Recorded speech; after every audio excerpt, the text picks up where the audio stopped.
ચલો આ છે એ આપણું સર્ચ બાર છે. હવે આ સર્ચ બાર ઉપર આપણે ક્લિક કરી અને આપણે એમાં કરવાનું પેન્ટ સર્ચ. પેન્ટ સર્ચ કરી અને ત્યાં ડબલ ક્લિક કરવાનું એટલે આપણો જે પેન્ટ પ્રોગ્રામ છે એ થઈ જાય ઓપન.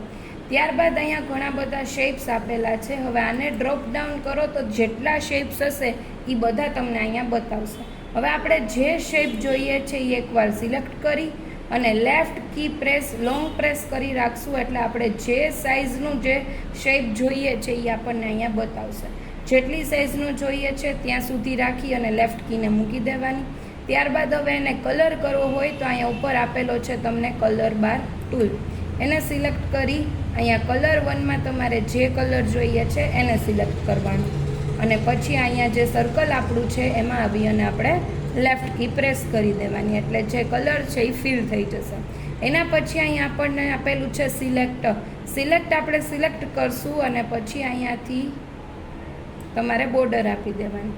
એના પછી હવે આને આપણે જોતું નથી આ સર્કલ તો શું કરશું તો કે આ સિલેક્ટ કરેલું છે ત્યાંથી કરી દેશું કટ એટલે જે આપણે શેપ કરેલો છે એ આપણો વયો જશે.